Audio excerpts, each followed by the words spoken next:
সংস্কার করে সংখ্যানুপাতিক নির্বাচনের রোডম্যাপ ঘোষণা করুন বলছেন গোলাম পরোয়ার। আব্দুল্লাহ মোহাম্মদ তাহের, বিএনপির সঙ্গে জামায়াতের কোনো বিরোধ নেই।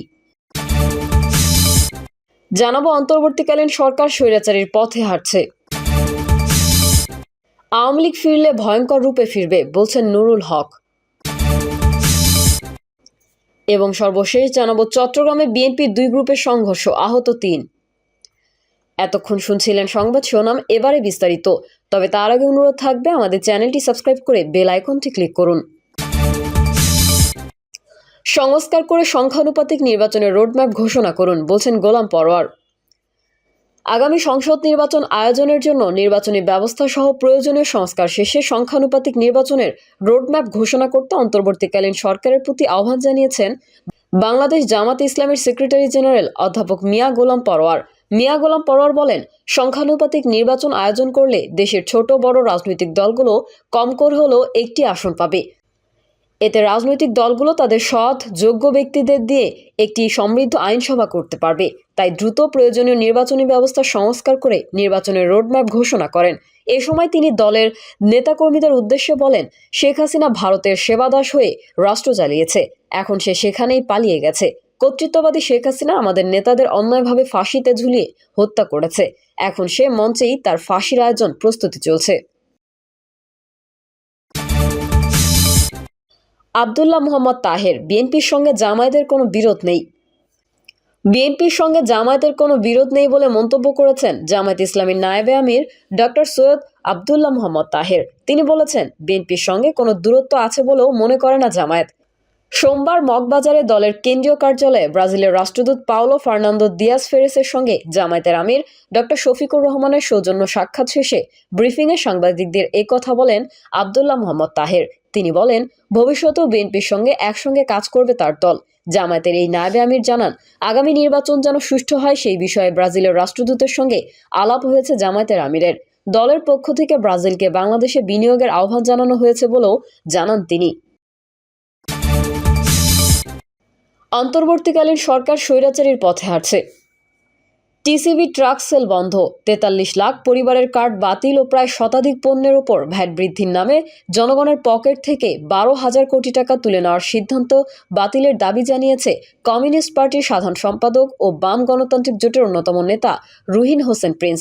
তিনি বলেছেন, অন্তর্বর্তীকালীন সরকার স্বৈরাচারীর পথে হাঁটছে, এটা দেশবাসী দেখতে চায় না। এই সিদ্ধান্তের ফলে জনগণ জীবন তাদের দুর্বিষহ হয়ে উঠবে। গ্যাসের দাম সহ অনেক পণ্যের ভ্যাট বৃদ্ধির ফলে অনেক ক্ষেত্রে উৎপাদন ব্যাহত হবে, বিনিয়োগ কমবে, কর্মহীন মানুষের সংখ্যাও বাড়বে। রুহিন হোসেন প্রিন্স বলেন, বিশ্বব্যাংকের সিদ্ধান্তের বিরুদ্ধে দৃঢ়ভাবে দাঁড়িয়ে জনগণের স্বার্থ রক্ষা করতে হবে। ভ্যাটের নামে অপ্রত্যক্ষ কর বাড়ানোর মধ্যে দিয়ে সাধারণ জনগণের পকেট কাটা স্বৈরাচারী শাসকরাই করত। জরুরিভাবে টাকার প্রয়োজন হলে বড়লোকদের উপর কেন প্রত্যক্ষ কর বসানো হচ্ছে না? যারা কর ফাঁকি দিচ্ছেন তাদের কাছ থেকে কর আদায়ে কেন বিশেষ ভূমিকা নেওয়া হচ্ছে না? কেন পাচারের টাকা ও খেলাপি ঋণ উদ্ধারে বিশেষ ভূমিকা দেশবাসী দেখছে না? তিনি বলেন, অনেকদিন ধরে দেশে বেকারত্ব বেড়েই চলেছে। উচ্চ মুদ্রাস্ফীতিতে সাধারণ মানুষের প্রকৃত আয় কমে গেছে। এই সময় সাধারণ মানুষের প্রত্যাশা ছিল সরকার জনগণের দাবি অনুযায়ী রেশন ব্যবস্থা, ন্যায্য মূল্যের দোকান চালু ও কর্মসংস্থানের ক্ষেত্র তৈরিতে বিশেষ ভূমিকা নেবে। সরকার এই পথে না হেঁটে বিশ্বব্যাংকের শর্ত মেনে ভ্যাট বৃদ্ধি, সরকারি কর্মচারীদের প্রণোদনা দেওয়া সহ নানা সংকট মোকাবেলায় সাধারণ মানুষের পকেট কাটার যে নীতি বেছে নিল তা দেশবাসী প্রত্যাখ্যান করছে। সিপিবি সাধারণ সম্পাদক বলেন, সরকারের অনেক উপদেষ্টা এবং প্রেস সচিব বলছেন, এই ভ্যাটের বৃদ্ধি জনগণের ওপর কোনো প্রভাব পড়বে না, আমার হাতে আলাদিনের চেরাগ নেই। এ কথা বলার মধ্যে দিয়ে তারা সাধারণ জনগণের সঙ্গে রসিকতা করে চলেছে। সরকার সিন্ডিকেট ভাঙার দিকে নজর দেয় নাই। সাধারণ মানুষ মনে করছে তাদের সঙ্গে আপোষ করেই সরকার তার কার্যক্রম পরিচালনা করছে। সরকারের উদ্দেশ্যে তিনি বলেন, দেশের মেহনতি শ্রমিক, কৃষক, ক্ষেত মজুরের দিকে নজর দিন, তাদের স্বার্থে ভূমিকা নিন, না হলে জনগণ আপনাদের সম্পর্কে ভিন্ন সিদ্ধান্ত নিতে বাধ্য হবে।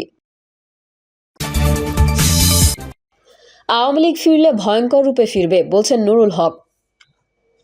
আওয়ামী লীগ যদি আবার ফেরে তাহলে ভয়ঙ্কর রূপে ফিরবে বলে মন্তব্য করেছেন গণ অধিকার পরিষদের সভাপতি নুরুল হক নূর। তিনি বলেন, গত 3টি জাতীয় নির্বাচন ছিল জালিয়াতির নির্বাচন, ভোট ডাকাতির নির্বাচন। 2008 সালেও ভারতের সাথে হাত মিলিয়ে পাতানো নির্বাচন করে আওয়ামী লীগ ক্ষমতায় এসেছিল। ভারতের সহযোগিতায় আওয়ামী লীগ পাখির মতো মানুষ হত্যা করে ক্ষমতায় থাকতে চেয়েছিল। নুরুল হক বলেন, আওয়ামী লীগ আলেমদের নানাভাবে নিপীড়ন করেছে, নির্যাতন করেছে। আওয়ামী লীগের হাত থেকে রাজনীতিবিদ, শিক্ষক, আলেম, সাংবাদিক কেউই রেহাই পায়নি।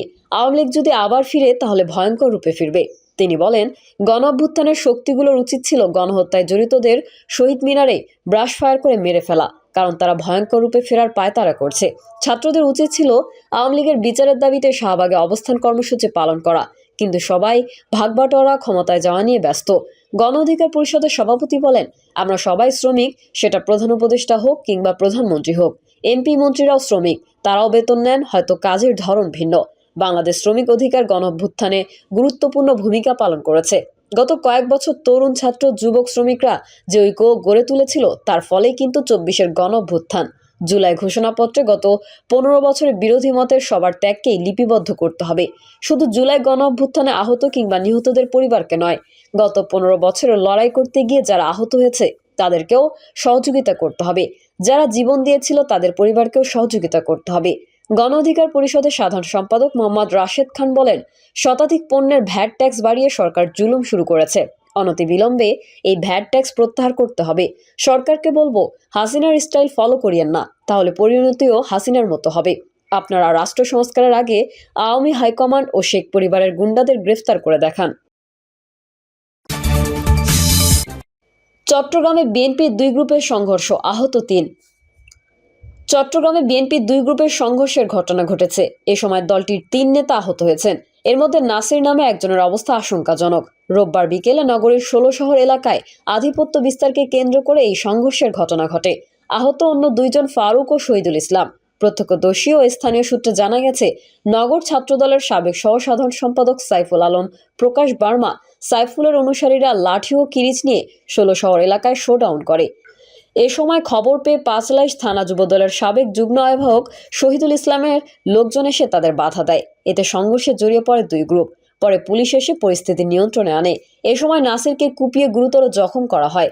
পাঁচলাইশ থানার ওসি মোহাম্মদ সোলাইমান বলেন, বার্মা সাইফুলের লোকজন শোডাউনের মতো করে ১৬ শহর এলাকায় অবস্থান করলে খবর পেয়ে পুলিশ ঘটনাস্থলে পৌঁছালে তারা পালিয়ে যায়। ১৬ শহর এলাকায় মাদক ও জুয়ার আসর বন্ধে আমরা সবসময় অভিযান চালাই। স্থানীয় লোকজন সহযোগিতা করে। চমেক পুলিশ ফাঁড়ির ইনচার্জ নুরুল আলম আশেক বলেন, ১৬ শহর থেকে আহত অবস্থায় ২ জনকে হাসপাতালে আনা হয়। এর মধ্যে ফারুক নামের একজন চিকিৎসা নিয়ে চলে গেছে, নাসির নামের একজন ভর্তি আছে।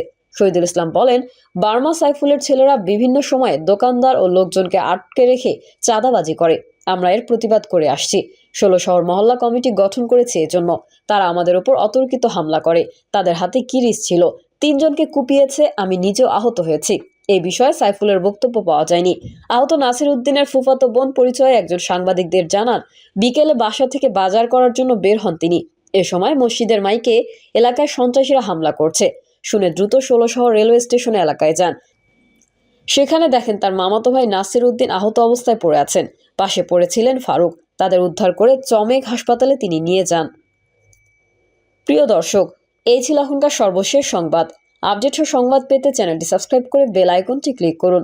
কমেন্টে আপনার মতামত জানিয়ে আমাদের সাথেই থাকুন। ধন্যবাদ সবাইকে। আল্লাহ হাফেজ।